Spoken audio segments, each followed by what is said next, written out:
Emma Hayes comes out in a 4-4-2 once again. Which I was hyped. I love being right twice. I love that she's trying something new, as we can always expect. She has Fallon Tullis-Joyce holding it down in the back with Emily Fox, Naomi Girma, Emily Sonnet, and Giselle Thompson on the left. And in front of her, her sister, we got Thompson sisters on the left side. Alyssa Thompson, Sam Coffey, Claire Hutton, and Rose Lavelle, with Trinity Rodman and Ally Sentnor up top. Now, Lori, I want to get your take on this when you see the 4-4-2 with this U.S. women's national team, because I think when people think of U.S. soccer, it's 4-3-3 down. Never change. We're going to be a 4-3-3. Do you like it? Do you think it's good enough? Is this actually a serious formation for this women's national team going forward? Well, I would say, knowing Emma Hayes and having worked with her when she was at Chelsea and came over to the US and worked the Euros and within the commentating world, that for Emma, one of the big talking points for her is, okay, this is just starting positions. So really she's not wedded to systems or the actual, like, how does it look on the paper? And even when she was giving us information for the broadcast, she was like, okay, this is, you can put it down as a 4-4-2, but listen, there's going to be a lot of fluidity. And I think we typically saw, obviously in this game, Rodman was drifting out to her preferred right side. Lavelle was drifting in. That allows Fox to get forward, right? So essentially, and then Alyssa Thompson and Giselle Thompson were aggressive in their play as well. So I think a lot of times you could look at this and it was a 4-3-3 in the run of play. All of that to be said, I think these are just kind of starting positions, and it gives players and sometimes the opposition something to think about, right? Like how are they going to line up, but also, okay, what is the movement going to look like? Where are their strengths coming from? What are the tendencies of these players? But I think it also gives within the structure Emma's team to be able to just, okay, this is where you can move. This is where we want to find the overloads. This is where we want to stretch Canada. I would imagine one of the things they knew is that there wasn't a ton in the way of an attack in the first game either for Canada. And we didn't see much in this game. So they knew, even though it's a staple of ours to press, and they've clearly been working on that and consistently under Emma Hayes, that was a goal, right? And that was when our best opportunities came, is when we were pressed, we were aggressive.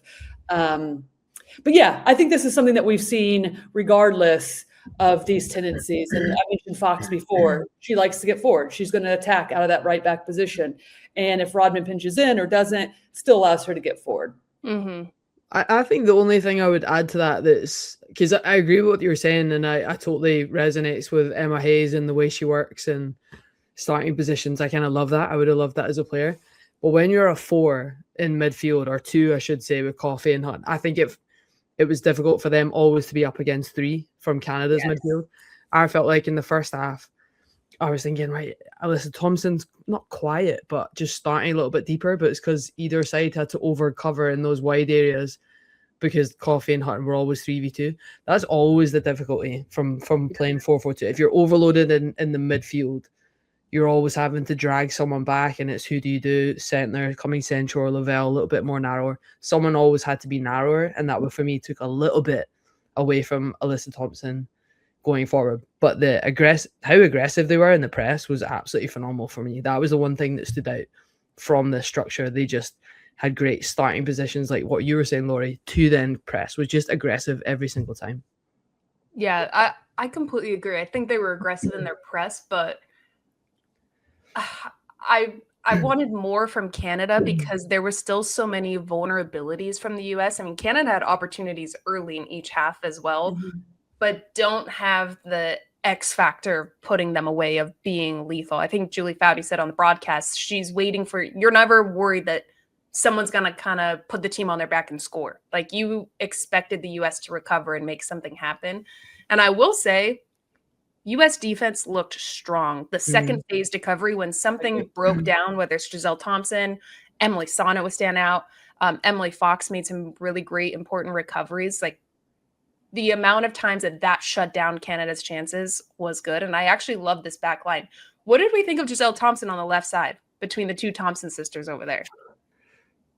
Oh, Lori, what's your facing? Both of you made I love it. I think she could play the other side. Yeah, I love it. I mean, when I saw this starting lineup, I was pumped. I was very excited to see. Also knowing that Canada, I mean, it's kind of what we've been waiting for in terms of since the Olympics, right? You have a tournament where the games mean something. Not that they haven't all last year, but obviously loads of players. Yeah, exactly. There's trophy, there's money on the line, and Canada, everybody's gearing up to be putting themselves in the best position to qualify next year for the Women's World Cup. So, and Jen, I'm thinking about beatboxing all the time. just gonna get around the mic, bro. Yeah, exactly. But I do feel like the only question I had about this starting lineup was Claire Hutton and Sam Coffey in the midfield together, because they do have similar tendencies. They're not the exact same player, but they have the desire to both get on the ball from the back line. They're the first ones to drop back. And so I was curious if, they were going to be kind of occupying some of the same spaces. And I felt like the first 15 minutes or so of the game, when everything was kind of getting sorted out, before it felt like, okay, the U.S. is really now starting to establish much more control of this game. There were times when those two were occupying, or at least initially trying to go pick up the ball and start play. But overall, I like this. We knew that there was going to be something on the line, and Canada too, even though they didn't pose a threat. And I think we all wish they had posed more of a threat, I should say. They match us like in a physical aspect. There's a lot of history. And so I think that is always something to keep in mind, especially when you think about, okay, we rushed a lot of opportunities, right? Because the pressure's coming quicker. It's coming differently against Canada. Yeah. And those are all little things that you put in your back pocket to continue to learn and grow as things start to shake out even more under Emma Hayes. For me, that definitely felt like a factor. I think that's really interesting, though, the pace of it. Mm-hmm. I think that was definitely a narrative that you could see, because it was a million miles an hour from minute one, and that just didn't really ever taper at any point. It was just like rush kind of the entire time. Well, sorry, if I lose my voice at any point, by the way, someone please take over, because my throat is You've been beatboxing all day? Yeah, just beats. Took my throat coat and everything. But I think Julie Foudy made a really interesting comment as well. She said the same thing. She said it's a million miles an hour. Someone needs to put their foot on it at some point. But I do think that was because US and Canada do match themselves physically. It's almost like who can do one better. And it was at one point I was like, okay, someone just needs to have a little bit of composure in the final third, because the transitions were phenomenal. They were getting up the pitch so quick when Lovell was breaking through, or it was Thompson on that left-hand side. But it was just that final pass that, again, wasn't quite there, or the pace was kind of ahead of themselves. But that was one thing that massively stood out to me, the physicality of it. Me too. One of the notes I had from watching was, I love watching games where a team is equal in pace and physicality. Mm-hmm. And it's not just, it's going to be an ugly game, they're going to hit hard, and the dark arts are going to come out when you're playing. No, it was pace for pace, step for step, with some of the quickest players on the U.S. Women's National Team. Canada was able to keep up. Same with the recoveries, the last-ditch tackling, the saves, even set pieces. Both had questionable moments at times. When looking at this, what the Women's National Team for U.S. had close to a dozen corner kicks. Are we surprised that more weren't put away? Because I'm even surprised that Canada wasn't better on those. Like the Ally Sentnor, first of all, let's talk about her goal. She had 2 touches, got a toe poke on it, puts it in the back of the net. But I'm also like, this seems unlike Canada to give up set piece goals. Yeah. And she had an identical one in the first half. So,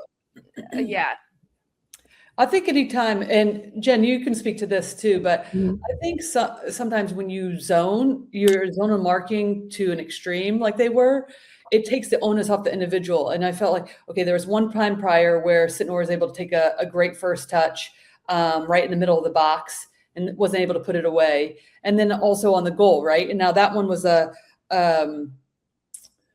lower free kick. But I'm thinking in those instances, if you're Canada, I feel like they will look back on this game and say, okay, we need to clean things up in defensive set pieces and defensive corner kicks, because somebody's got to put their foot through that. There's no way it should be getting through that amount of traffic to Sentnor again, and she's able to take a touch and then shoot and score. I would say though, and Julie Foudy did say this too, or they talked about it on the broadcast about that's been a point of emphasis for Emma Hayes, their coaching staff, because we have been known as a U.S. women's national team to be just dominant on set pieces. And I felt like that was a little bit of a still underwhelming with the service consistently. I mean, we had like the low free kick that from the corner for the goal, but then there's some few high arching ones that I feel like those are always difficult when they're in the air, hanging in the air for so long. So I feel like that's going to have to continue to be an evolving factor, because as you still saw tonight, those were some of our best chances, right? We created them from the press, and then we were able to get opportunities, but we created those set pieces because of the press and putting Canada under pressure. So yeah, it'll be interesting to see how that evolves. I think I'd look at the team, and even when we go back to the lineup, I kind of thought, okay, who's the target on set pieces when that happens? If Horan's out, That's fair. You have Sonnet, right? Sonnet. I still would say Naomi Girma as well. But and Claire Hutton in that particular group. I guess I just look at this and I'm like, who's the lethal player on set pieces for the U.S. when Lindsey Horan isn't there? Yeah, I mean, but that's when I guess you get creative with it. And like there was you see them, we used to call it the train, going towards the front post all together, kind of trying to find space where what's possible, or lower deliveries. We saw that. That's kind of what led to the goal. You're not aiming for an out-and-out header. When you don't have that on the pitch, you kind of do have to be a little bit more creative, which I thought when you have that many and momentum finally going against you. But no, I do think Canada is one thing they will be looking at 100%. You cannot give away that many set pieces against a team like the US and not expect to concede at some point, regardless of who's on the pitch. Yeah. Listen, we lost the 2011 World Cup because Japan was amazing on set pieces. Yeah.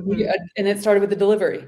We dominated. We should have won in the first half. And then they came back, and Omari Sawa, just like delivery, near post run. It was like so clinical. So, and we dominated in terms of height against them. So, bringing up legends. Barf over here in the corner thinking about that game. Bringing up legends in the games. I know, casual. Yeah, she was a legend. She's legend. But I'm looking at this game and thinking, how good of a test was this for the U.S. women's national team? I think this was top tier. This is exactly what was needed. A match in physicality, a match in transitions and threats that they can pose. Maybe not as nearly as threatening as they should be in the final third, but I think they poked enough holes in what should be one of our best lineups for the U.S. women's national team. So when we're looking ahead, Lori, what do you think the biggest takeaways are for the U.S. that they're going to want to pull in for the next game against Colombia? What were some of the biggest lessons that they got from this match? I think it's probably what we would all say was just a little bit more patience, right? Or diversity in the speed of play. And again, one of the biggest strengths of always with this team, but also even under Emma Hayes, is you can tell the commitment to just suffocate teams. Everybody stepping, and you get Emily Sonnet stepping up, dispossessing. I mean, that was one of the reasons why I felt like Canada didn't have a ton, especially I would say after the 20th minute mark of the game. But then if it's not on to go quickly, or you feel like, okay, hey, we've rushed too many passes and we're trying to play a final pass. Like I felt like there was times we tried to play the through pass instead of, hey, just peel your run a little bit wider, play to feet, and then allow to take on 1v1 and create combination then, or just go 1v1, right? Instead, so much was like a through ball that was easily read from Canada. So I think those moments where it's just like, hey, what does the game need at this? We've pressed, we forced the issue a bit too much now. This next play, let's see if we can swing it around and really force Canada to have to work in this moment to defend us side to side. But the last thing I'll say about that is I do feel like it does show that there's, a group that's in preseason, and then there's a group that's currently playing. That showed a little bit of, where everybody is, or in terms of where they're played in. Jen, what about for you? Did you kind of feel the same? Yeah, I think what's, the beauty of the SheBelieves Cup, you're going to get so many of these different games. This was clearly the one that highlighted physicality. One prior, Argentina, was about possessing the ball, and I feel like we saw again another different side, the almost lack of urgency, which was so rare to see from the US team. Kind of a lot more passes backwards, being conscious of a very patient game that they had to play. This felt like the complete opposite. And I completely, just to back up Lori's point, I think it's combining all of that. When to step up the gears, when to slow it down, when to possess the ball, when to release someone, knowing a counterattack is on. And then, I mean, it was one of my favorite things to practice, those waves of attack, when you just have half a pitch to go into and you have to pick the right pass, or the balls, or you've lost it. So no, it's combining that match awareness. But bottom line, this was the strongest 11 we've seen in such a long time, and we're getting closer to that sort of competitive, fast-paced edge that we're used to seeing. So for me, it's 100% combining those, I guess, the tactical awareness of what a game needs at what point. Yeah, biggest takeaway for me was just decision making. I think it was night and day, quicker than the game against Argentina. I think that was the biggest issue. But it's interesting that Melissa said at halftime, Emma Hayes' biggest takeaway was, we're playing some passes around the back line like it's a preseason pass, or like it's too slow. And even Fallon Joyce had one that I was like, oh my God, a quicker team is going to pounce on that. Yeah. And I think those are just the little things that you don't ever, it should feel like second nature, almost building out those quick passes, how you're breaking teams down, switching the point of attack, that I think are going to come. But we're talking this really early on. This team has a lot of time to roll out. This is the first time we've seen this team play against heavy competition that really, really, truly tested them. And we can't wait for more of it, because it's going to happen this Saturday.